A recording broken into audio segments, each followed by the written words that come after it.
যদি শুরু থেকেই বলতে হয় তাহলে আমাদের যেতে হবে 2013 সালের 5 আর 6 মে, যখন ইসলামী আন্দোলনের নেতাকর্মীদের উপর বাংলাদেশ সরকারের নেতৃত্বে গণহত্যা চালানো হয়।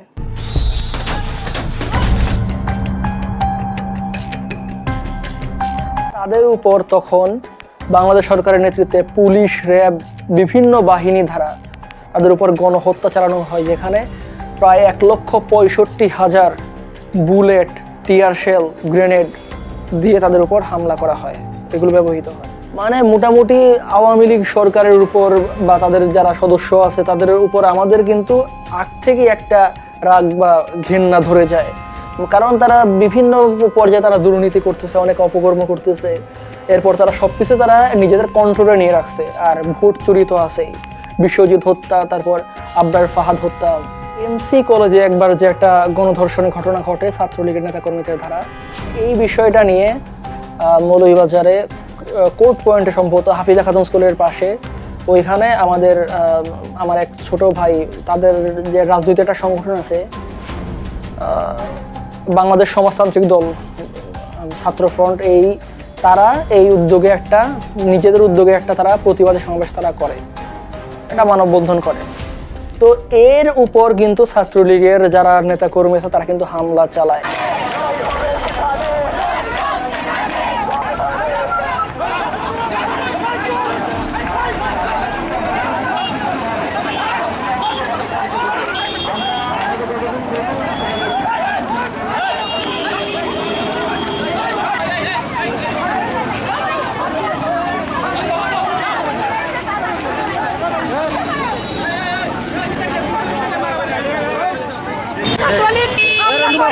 এটার পুরো দায় হচ্ছে পুলিশ প্রশাসনের। পুলিশের সামনে কিভাবে ছাত্রলীগ আমাদের নেতা কর্মীদের উপর হামলা করে, ওরাও আসে নাই। আমি একা আজকে সাধারণ শিক্ষার্থীর ব্যানারে আছি, তাও কেন হামলা করা হবে? মানে মোটামুটি কিন্তু তাদের উপর আমাদের আগে থেকে একটা রাগ আর বিদ্বেষ ছিল। তো এরপর 2018 সালে কোটার বিরুদ্ধে আন্দোলন হয়। কোটার বিরুদ্ধে আন্দোলন হওয়ার পর বাংলাদেশ সরকার থেকে বলা হয় যে কোটা এখন থেকে আর থাকবে না, কিন্তু পরবর্তীতে কিন্তু আবার কোটাকে বহাল রাখা হয়। এরপর যখন 2024 সালে যখন আবার কোটার বিরুদ্ধে আন্দোলনটা হয়, তখন কিন্তু আমরা সবাই এটাকে সাপোর্ট করেছি যে না, অবশ্যই এটা আমরা সবাই, চাকরির কম্পিটিশন অনেক বড় একটা কম্পিটিশন চাকরির ক্ষেত্রে। তো এখানে কেন যারা মুক্তিযোদ্ধার নাতি নাতনি যারা আছে তারা কেন এক্সট্রা সুবিধা পাবে? যারা মুক্তিযোদ্ধা তারা অবশ্যই সম্মানের, অবশ্যই শ্রদ্ধার, কিন্তু তাদের নাতি নাতনিরা কেন মানে এক্ষেত্রে এগিয়ে থাকবে? তাহলে আমরা অনেকেই কিন্তু বাদ পড়ে যাই। আবু সাঈদ সহ আরো অনেকেই কিন্তু মানে এই আন্দোলনে তাদেরকে হত্যা করা হয়, গুলি করে হত্যা করা, তারপর গ্রেফতার করা হয়, আর অনেকেই পঙ্গু হয়ে যায়।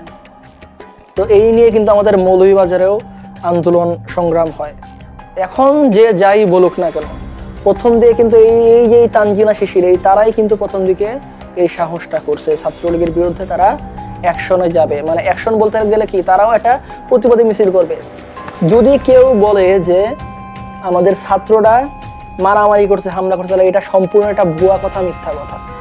আমার কাছে ভিডিও ফুটেজ আছে, তারপর আরো অনেকের কাছে কিন্তু ভিডিও ফুটেজ আছে, অনেক সংবাদ মাধ্যমে কিন্তু এই ফুটেজগুলো আছে যে শান্তিপূর্ণ মিছিলে ছাত্রলীগ কিন্তু হামলা চালাইছে।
হত্যার বিষয়গুলো টিভিতে খুব একটা দেখাতো না, তারা শুধু দেখাতো যে আন্দোলন চলতেছে, সংগ্রাম চলতেছে, এই সেই চলতেছে। আর প্রায় মানে এখন তো সবাই মানে সাহসী, কিন্তু তখন মোটামুটি প্রায় 80% মানুষ ছিল আমাদের বিরুদ্ধে। আমার আশেপাশেই তো কতজন কত কথা বলতো, আমার ফেসবুক পোস্ট নিয়ে কত কথা বলতো। আমি যে ইউটিউবে ভিডিওগুলো আপলোড করতাম এই ছাত্রদেরকে নিয়ে, তারপরে ওই যে তারা যে হামলা চালিয়েছে এর বিরুদ্ধে আমি ভিডিওগুলো আপলোড করতাম, এই বিষয় নিয়ে কতজন যে কত কথা বলছে, নামগুলোর উল্লেখ করলাম না। ছিল হোয়াটসঅ্যাপ গ্রুপ ছিল, মানে আমরা নিজেরাই খুলছি, সেখানে অনেককে অ্যাড দিছি, মানে আমরা নিজেরাই কিন্তু জড়ো হওয়া শুরু করছি। কারণ এই যে গণহত্যা চলতেছে, চোখের সামনে গণহত্যা চলতেছে, তারপরে গ্রেফতার চলতেছে, মানে একটা ভয়ে ভয়ে থাকতে হতো আমাদের সবাইকে যে কখন জানি পুলিশে ধরে নিয়ে যায়। তারপর মানে মৌলভীবাজার তো একদম ছাত্রলীগের আখড়া ছিল, ছাত্রলীগ যুবলীগের একদম আখড়া ছিল, মানে কখন এসে কাকে ধরে নিয়ে যায়, কারা জানি কখন মানে মাইর শুরু করে, এই একটা আতঙ্কের মধ্যে থাকতে হতো। তাও এরপরও আমরা সবাই মোটামুটি এটাই চিন্তা করছিলাম যে সবাই এক হবে, সবাই এক হয়ে তাদের চেয়েও সংখ্যায় বেশি হবে।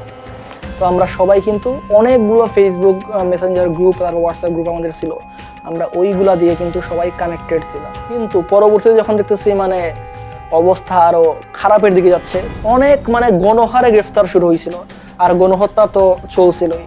মানে এক কথায় পুলিশ সহ অন্যান্য যারা বাহিনী আছে হিসেবে কিন্তু তারা অমানুষ হয়ে গেছিল।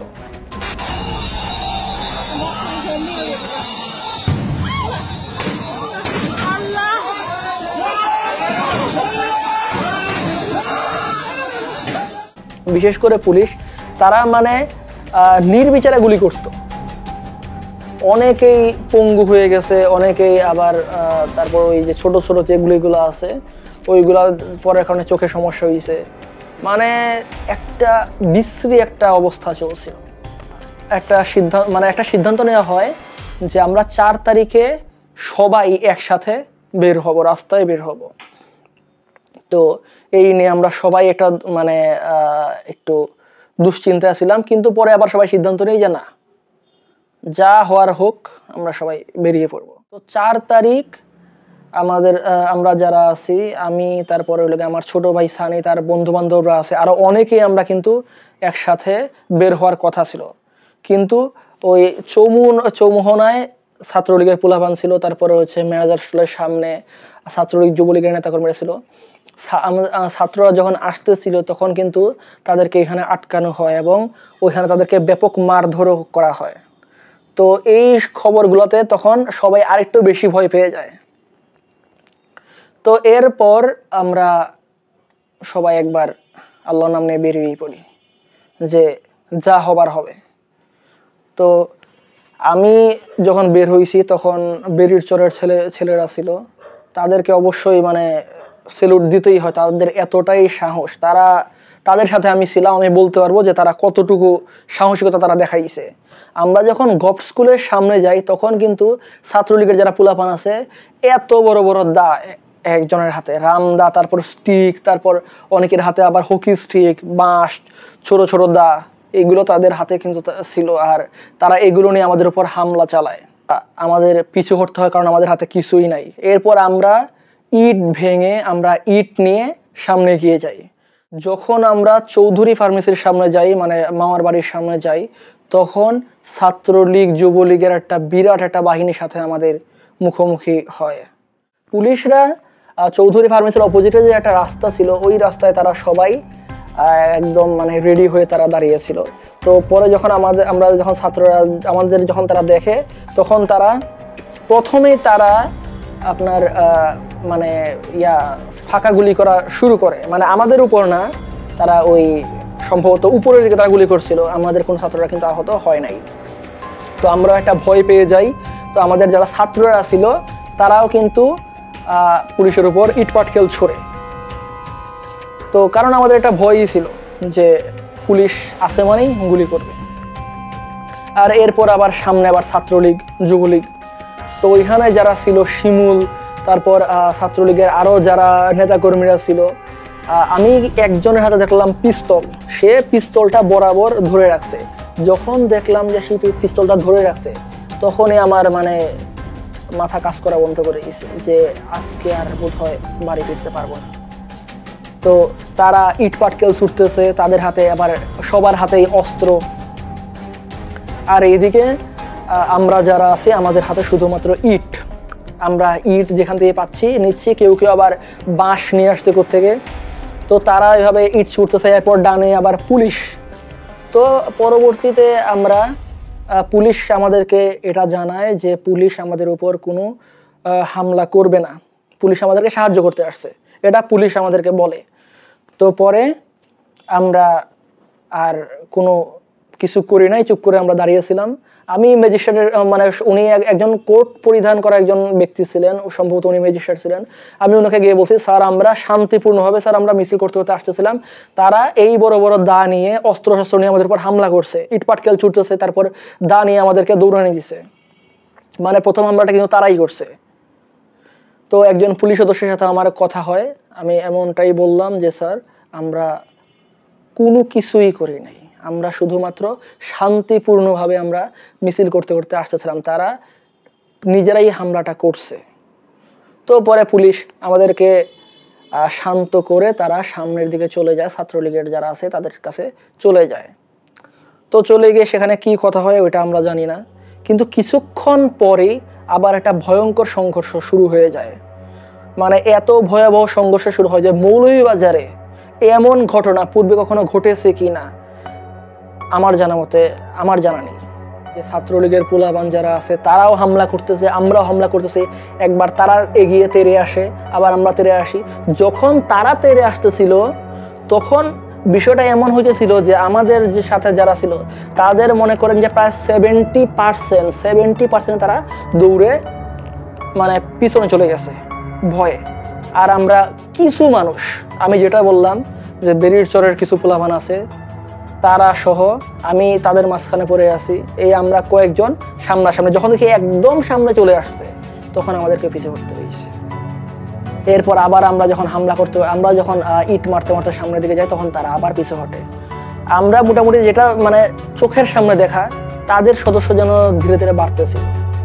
এরপর আমাদের যারা আছে আমাদের ছাত্র, আমাদের সাথে কিন্তু শুধুমাত্র ছাত্রই না, মাদ্রাসার ছাত্র অনেক হুজুরদেরও দেখলাম আমাদের সাথে ছিলেন। তারপর অন্যান্য শ্রেণী পেশার যে মানুষগুলো আছেন তারাও কিন্তু আমাদের সাথে ছিলেন। মানে এই যে এটা কিন্তু তারপর শুধুমাত্র ছাত্রদের আন্দোলন হয়ে থাকেনি, এটা একটা গণ অভ্যুত্থানের রূপ নেয়। তো আমাদের যারা ছাত্রীরা ছিলেন, আমাদের যারা বোনরা ছিলেন, তারা মানে তাদের ক্ষেত্রে কি তাদের জন্য কিন্তু এটা খুব বেশি বিপজ্জনক হয়ে যায়। তো পানশিকে অনেক অনেক ধন্যবাদ দিতেই হয় যে পানশি তাদেরকে আশ্রয় দেয়। তারপর এক সময় হামলা করতে করতে আমরা যখন মানে মোটামুটি তাদেরকে সরাই ফেলছি, চৌমুনা পয়েন্ট থেকে তাদেরকে পিছনে সরাই ফেলছি, তখন আমি তাদেরকে ডাকতেছিলাম যে সবাই চলে আসতে। তখন তারা তাও ভয় পাইতেছিল। তখন আমি সামনের দিকে একটু যাই, মানে পানশির দিকে যাই, তাদেরকে বলছিলাম যে তোমরা আসো, এখন আর তারা নাই। তখন বয়স্ক একজন আমাকে বলেন, ওরা কি তোমাদের মতো হামলা করতে পারবে না, ওরা তোমাদের মতো দৌড়াতে পারবে, তোমরাই যাও, ওরা তো কিছুই পারবে না। যখন মানে মেয়েদের দিকে তাকালাম আমি দেখলাম যে অনেকেই কান্নাকাটি করতেছে, অনেকে ভয়ে কাঁপতেছে, মানে এত একটা ভয়াবহ পরিস্থিতি ছিল। এরপর মানে ইট পাটকেল নিয়ে তো হামলা চলতেছেই, আমার গায়ে ইট লাগছে। তারপর আমার এক ছোট ভাই আছে ইয়াজ, তার কপালে ইট লাগছে, কপালটা ফেটে গেছে। মানে আমাদের স্টুডেন্টদের কিন্তু অনেকেই আহত হয়, কিন্তু কেউ থেমে থাকেনি, তারা কেউ পিছু হটেনি।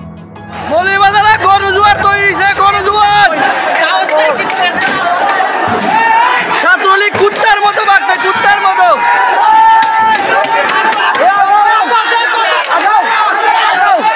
ছাত্র, শিক্ষক, আইনজীবী সবাই আসছে, কেউ বাকি নাই। ছাত্রলীগ হামলা করছিল, এখন কুত্তার মতো বাড়ছে। তো যখন আমরা হামলা করতে করতে সামনের দিকে যাই তখন চৌমোহনার যে পয়েন্টটা আছে ওই পয়েন্টে তারা ছিল এবং তারা দুই দিকে সরে যায়। একটা হচ্ছে আপনার পয়েন্ট থেকে কুসুমবাগের যে রাস্তাটা আছে এই রাস্তার দিকে একদল চলে যায়, আরেক দল চলে যায় চাঁদনীঘাটের যে ব্রিজটা আছে ওই ব্রিজের দিকে চলে যায়। আর ওই চাঁদনীঘাটের ব্রিজের দিকে যারা যায় তারা আবার দুই ভাগে ভাগ হয়ে যায়। কেউ আবার চলে যায়, মানে কেউ ব্রিজের দিকে থাকে, আবার কেউ কেউ চলে যায় চাঁদনীঘাটের ব্রিজের আগে টিসি মার্কেটের পাশ দিয়ে একটা রাস্তা গেছে আলী আমজাদ স্কুলের কাছে, ওই রাস্তার দিকে তারা চলে যায়। মানে মোটামুটি যেটা বুঝতে পারলাম, তাদের উদ্দেশ্য ছিল যখন আমরা মাঝখানে আসব বা যখন আমরা আর মানে আলাদা হয়ে যাব, কারণ কেউ গেছে এইদিকে, কেউ গেছে এইদিকে, আবার কেউ গেছে অন্যদিকে, তো যখন তাদেরকে ধরার জন্য আমরা আলাদা হয়ে যাব, আমরা সংখ্যায় কমে যাব, তখন তারা আমাদেরকে চারপাশ থেকে ঘিরে ফেলবে। আর আমাদের ছাত্রদের সংখ্যা আরো বাড়তেছে, আরো বাড়তে লাগলো। এ ভাই সবাই আয়, সবাই আয়।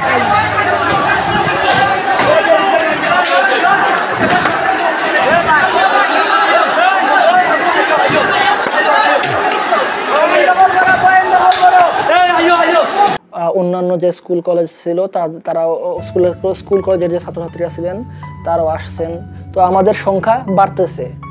আর শুধু ছাত্রছাত্রী নয়, যেটা আমি আগে বললাম যে অনেক শ্রেণী পেশার মানুষ কিন্তু আমাদের সাপোর্টে তারা এগিয়ে আসছিলেন।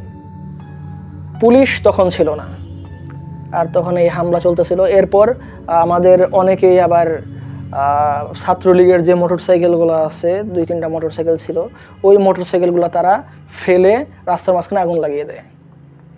আর আওয়ামী লীগের নেতাকর্মীরা, ছাত্র যুবলীগের নেতাকর্মীরা যে চেয়ারে বসে থাকতো ম্যানেজার স্টলের সামনে, ওই চেয়ারগুলো আমরা ভাঙচুর করি। আমরা কোনো দোকানপাট ভাঙচুর করি নাই, শুধুমাত্র ওই চেয়ারগুলো আমরা ভাঙছি। এরপর তারা একটার পর একটা কিছু ছুটতেছে, ইট পাটকেল ছুটতেছে, তারপর তারা হাতে দা নিয়ে আবার দৌড়ে এগিয়ে আসতেছে। তো আমরাও এগুতেছি, আবার তারা এগোতেছে। মানে আবার যখন আমরা এগোই তখন তারা আর সামনে এগিয়ে আসার সাহস পায় না। তো কতক্ষণ মানে কতটুকু সামনে যাওয়ার পর ম্যানেজার স্টলের যখন পার হয়েছি, তখন আমরা মানে কুসুমবাগের রোডের যারা আছে সোনালী ব্যাংকের সামনে, তাদেরকে আমরা ধাওয়া করতে করতে এগোতেছিলাম। এমন সময় ডান দিকে আলী আমজাদ স্কুলের সামনে ছাত্রলীগের কিছু পোলাপান তারা অবস্থান করছিল। তো তারা তখন মানে ছুটে আসতেছে আমাদেরকে হামলা করার জন্য। তখন আমাদের অনেকেই আবার এই সামনে গিয়ে দাঁড়াইছে, দাঁড়ায় তাদেরকে তারা মাত্র 4-5 জন তারা প্রতিহত করছে। তারপর ওইখানে আমিও যাই, এবং ওইখানে কিন্তু যদি আমরা এদেরকে প্রতিহত না করতাম তখন কিন্তু অবস্থা আরো ভয়ঙ্কর হতো, কারণ তাদের সবার হাতেই অস্ত্র ছিল। হামলাতে আমরা খুব কম মানুষই ছিলাম, বেশিরভাগই আপনার চৌমুনা পয়েন্টে তারা বেঞ্চ ফেলে বেঞ্চের উপর দাঁড়িয়ে তারা স্লোগান দিচ্ছিল, স্বৈরাচার বিরোধী স্লোগান দিচ্ছিল, এইরকম তারা মানে মিছিল করতেছে, স্লোগান দিতেছিল। আর মারামারিতে হামলাতে খুব কম মানুষই ছিল।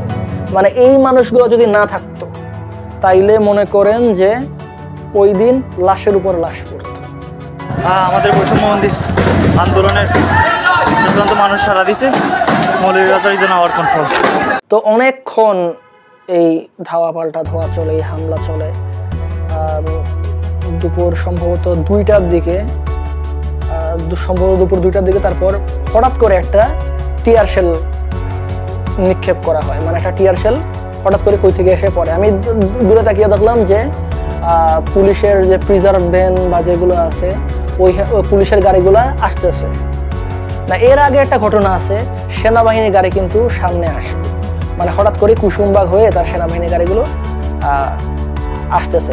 এর আগে আমাদের যারা আছেন আমরা সবাই মানে ছাত্রলীগের যারা পোলাপান আছে, যুবলীগের পোলাপান আছে, তাদেরকে ধাওয়া করে ওই রোড মানে চৌমুনার যে রোডটা আছে, চৌমুনা থেকে কুসুমবাগের যে রোডটা আছে, ওই রোডটা দিয়ে আমরা তাদেরকে ধাওয়া করে নিয়ে যাই। এরপর তারা মানে কেউ কেউ বাড়িতে ঢুকে যায়, কেউ কেউ মানে সবাই ছন্নছাড়া হয়ে যায়, ছত্রভঙ্গ হয়ে যায়।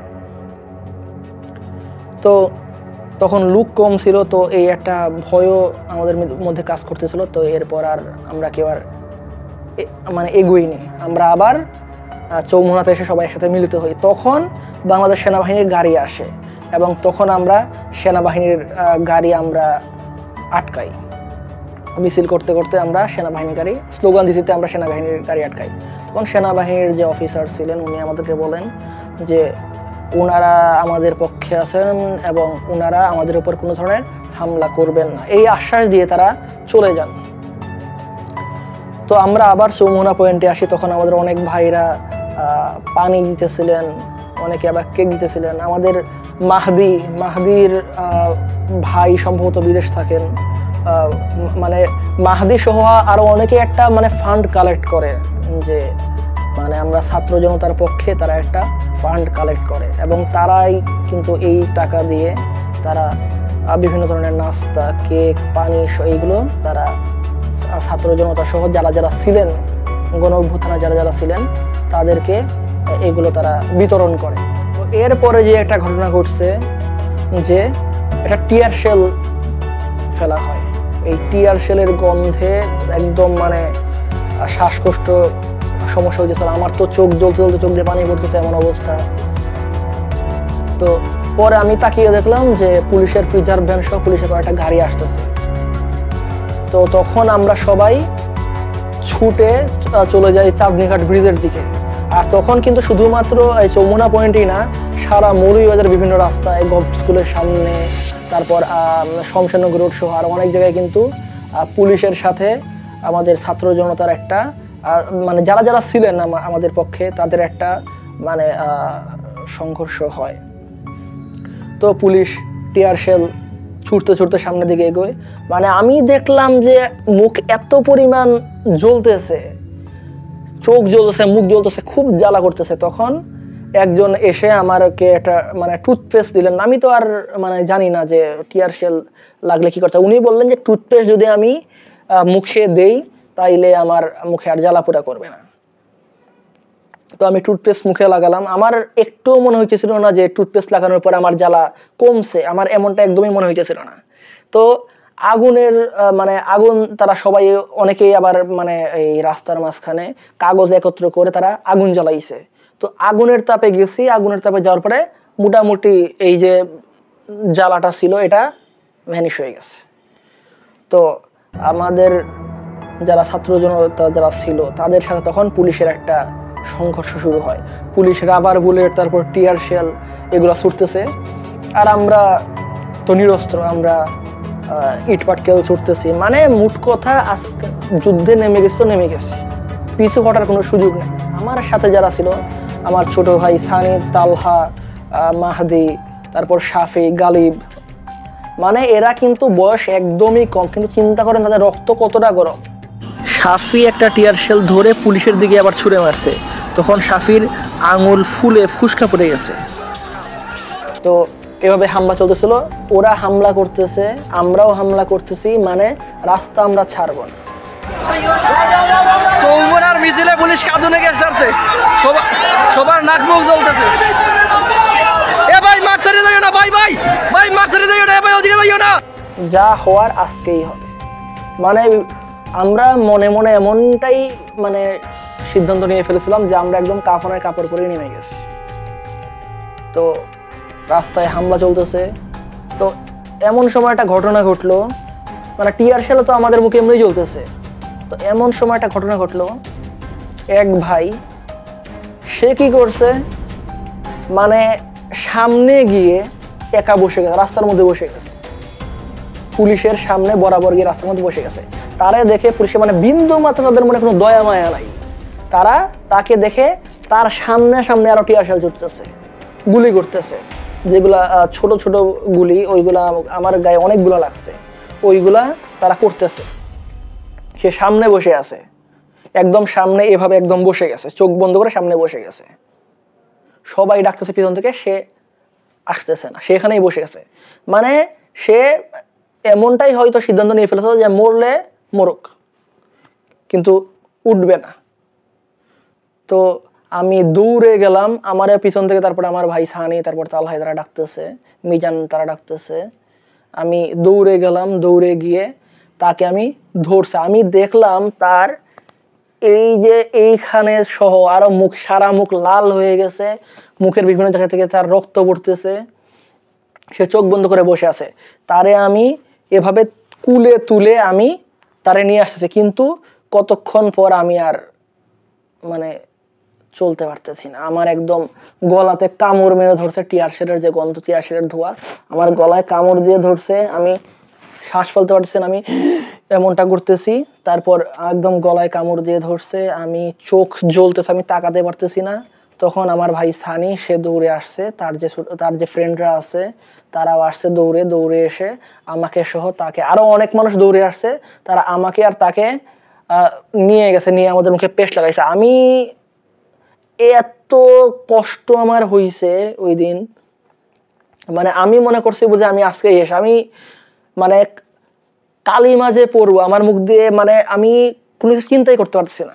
আমি মনে করছি আমি ওই দিনই শেষ। তো আমাদেরকে নিয়ে ওই আগুনের সামনে দাঁড় করাইছে। পুলিশ কিন্তু পেছন থেকে গুলি করতেছে, কিন্তু কারোর এই খেয়াল নাই, তারা আমাদেরকে ঘিরে ধরছে। আমাদের যারা ভাইয়েরা আছে তারা আমাদেরকে ঘিরে ধরছে, আমাদেরকে মুখের পেস্ট লাগাইয়া দিছে, তারপর আগুনের ইয়া করতেছে। তাও আমরা স্বাভাবিক হয়ে গেছিলাম, মানে আমরা এত একটা খারাপ পরিস্থিতিতে আমরা পড়ছিলাম, আমরা তাও স্বাভাবিক হইতে পারতেছি না। এরপর আমারে নিয়ে গেছে, আমি তো চোখ বন্ধ করে আছি, আমি কিছুই দেখতেছি না। আমারে নিয়ে গেছে একটা দোকানের নিচে বসাইছে তারা। তারপর সানি আমার শার্টটা খুলে দিছে, আমার মুখে টুথপেস্টও লাগাই দিয়েছিল। আমি তাও মানে কতক্ষণ আমি চোখ বন্ধ করেছিলাম আমি বলতে পারবো না, এত একটা খারাপ অবস্থা আমার হয়েছিল। তো এরপর আমি আবার যখন চোখ খুলছি, চোখ খোলার পর মানে দেখতেছি হামলা যেন আরো বাড়তেছে। পুলিশের টিয়ার শেল ছুটতেছে আর গুলি করা শুরু করছে, তখন ধরে গুলি করতেছে, পুলিশ টিয়ার শেল ছুটতেছে, গুলি করতেছে। এখন পুলিশ ভার্সেস আমজনতা শুরু হয়ে গেছে। একটু আগে ছাত্রলীগ পাকাইছে, এখন পুলিশ হামলা করতেছে। এর মধ্যে আবার অনেকেই এখান থেকে চলে গেছে, আমাদের যারা ছিলেন তারা অনেকে আবার চলে গেছেন। তো মানুষ আমাদের কমে গেছে, তো আমাদের মানুষ কমে গেছে, তো এই পুলিশ আবার এগুতেছে সামনের দিকে। আমরা বাঁশ টাস যা আছে, আমাদের যারা বড় ভাইরা ছিলেন তারা অনেকে আবার বাঁশ টাস ফেলছেন রাস্তার মধ্যে, যেন পুলিশের গাড়ি এগুতে না পারে। তো ওইটা আমি দাঁড় করাইছি রাস্তার মাঝখানে। এরপর আমি ওইটার উপর উঠছি, ওর উপর উঠে আমি হাত তুলে তুলে চিৎকার করা শুরু করছি, ভুয়া ভুয়া বলে চিৎকার করা শুরু করছি। তখন আরো দুইজন আমার দুই পাশে উঠছে, তারাও চিৎকার করছে। যারা যারা ছিলেন সবাই চিৎকার করছে, জোরে জোরে চিৎকার করছে, ভুয়া ভুয়া বলে সবাই চিৎকার করা স্লোগান দেওয়া শুরু করছে। তখন পুলিশ আরো খেপে গেছে, তখন পুলিশ গাড়ি নিয়ে সামনের দিকে আসছে। তাও আমরা বলতেছি ভুয়া ভুয়া, মানে আমরা কোনো ভয় পাইতেছি না, আমরা বলতেছি ভুয়া ভুয়া বলতেছি। এরপর যখন পুলিশ একদম সামনের দিকে চলে আসছে তখন আমরা নেমে গেছি, আর অন্যরা যারা আছে তারা আমাদেরকে নিয়ে পিছন চলে গেছে, আর আমরা ওই বেঞ্চটা সামনে রাস্তার মধ্যে ফেলে দিয়েছি যেন পুলিশ আসতে না পারে। মানে পুলিশ আসতেছে, তারপর রাস্তার যেগুলো ঢাল আছে ওইগুলো তারা সরাই ফেলতেছে, আবার গাড়ি নিয়ে আসছে, গুলি করতে করতে তারা আসতেছে। যখন একটা গুলি করে, মানে ওটা রিয়েল বুলেটটা, ওইগুলো হচ্ছে ছোট ছোট গুলি, তারপর রাবার বুলেট, যখন একটা গুলি তারা করে তখনই সবাই দৌড়, আমরা সবাই দৌড়, মানে আমরা তো আর জানি না যেটা কি বুলেট। একটা ছোট বাচ্চা দেখলাম, ইন্নালিল্লাহ বলা বলা ফিয়ারটা দেখো না, দেখি মাথার ফাটি মাথা মারিছে, কয়টা লাগছে তার মাথা? ও তো ভাই, এ ভাই তুই বাসে যাও। তার 3-4টা লাগছে, 4-5টার উপরে হোক।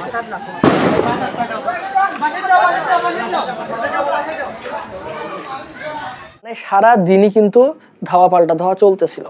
যখন দেখি অবস্থা একদমই মানে বেগতিক, মানে আমরা সবাই ছত্রভঙ্গ হয়ে গেছি, তখন আমার এই বন্ধু আমাকে সহ আমার যারা সাথে যারা ছিল তাদেরকে সে তার বাসায় নিয়ে গেছে। এরপর আমরা আবার বের হয়েছি, কতক্ষণ পর আবার হামলা চলতেছে, মানে সারা দিনই এই ধাওয়া পাল্টা ধাওয়া হামলা চলতেছে এভাবে। আর ইন্টারনেট তো ওই দিন, মানে ইন্টারনেট তো আগ থেকেই বন্ধ, মানে সারাদিনই ধাওয়া পাল্টা দেওয়া চলতেছে।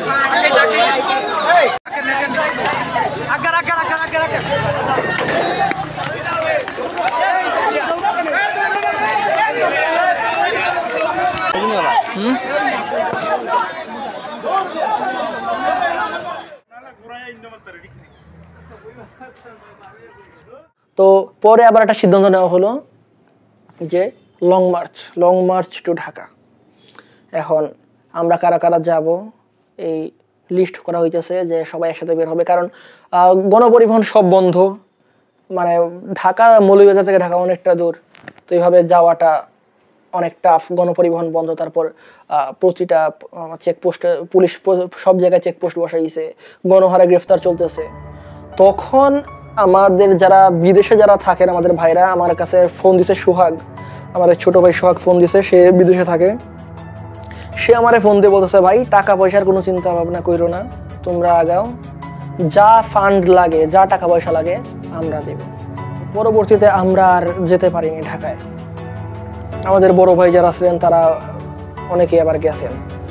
তো ওই দিন কিন্তু অবস্থা আরো থমথমে, কারণ রাতের বেলাও সেনাবাহিনী হামলা করছে, তারপর পুলিশ তো হামলা করতেছে, পুলিশটা একেবারে মানে রক্তচোষা হয়ে গেছে, তো হামলা করতেছে। তো এরপর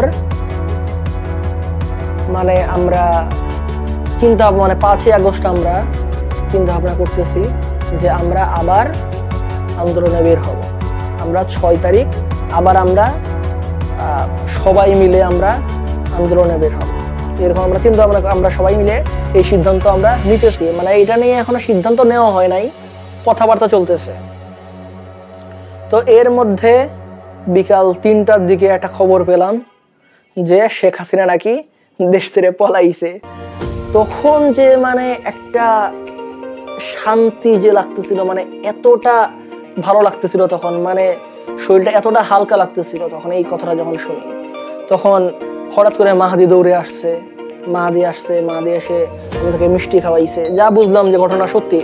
আর টিভি চালাইছি, যে নিউজগুলা এতদিন যে মিডিয়াগুলো এতদিন সরকারের পক্ষে কথা বলতো, সেই মিডিয়াগুলোতেই এখন দিতেছে যে স্বৈরাচার সরকার পালাইছে, শেখ হাসিনা পালাইছে। আচ্ছা যাই হোক, এরপর আলহামদুলিল্লাহ স্বৈরাচার সরকারের পতন হয়েছে। 15টা বছর এই যে শাসন শোষণ, তারপর ভারতের যে বাংলাদেশের সকল বিষয় যে ভারতের একটা হস্তক্ষেপ, মানে এইগুলো থেকে আমরা মুক্তি পাইছি। তারপর ওই যে ট্রেনের যে ভারতের ট্রেন বাংলাদেশে ঢোকা, এইগুলোর বিরুদ্ধে কিন্তু আমরা কথা বলছিলাম, ওইটাও আলহামদুলিল্লাহ আমরা ওটা থেকে আমরা মুক্তি পাইছি। সবশেষে এটাই বলবো যে দিনগুলা খুব একটা সহজ ছিল না। আপনারা যে অনেকেই বলতেছেন 24-এর কিসের স্বাধীনতা, জাস্ট একবার দেখবেন যে কতগুলা মানুষ মারা গেছে, কতগুলা মানুষের জেল হয়েছে, কতগুলা মানুষ কতটা কষ্টে ছিল, কতগুলা মানুষ আয়না ঘরে ছিল, কতগুলা মানুষকে রিমান্ডে নেওয়া হয়েছে। আমাদের যারা ছোট ভাইয়েরা আছে আর তারপর আমাদের বয়সী যারা আছে তাদেরকে রিমান্ডে নেওয়া হয়েছে। ছাত্রলীগ কতজনের উপর হামলা করছে। একটা কথা আপনারা বলুন, এই যে 15টা বছর, এই 15টা বছর কি আপনারা ভালো ছিলেন? যদি ভালো থেকে থাকেন তাহলে বুবার মতো শাড়ি পরে ঘরে বসেছিলেন, এই কারণেই ভালো ছিলেন। আজ আপনারা যে কথা বলতে পারতেছেন, কেন বলতে পারতেছেন? কারণ আপনাদের স্বাধীনতা আছে, এই স্বাধীনতার জন্যই আমরা লড়াই করছি।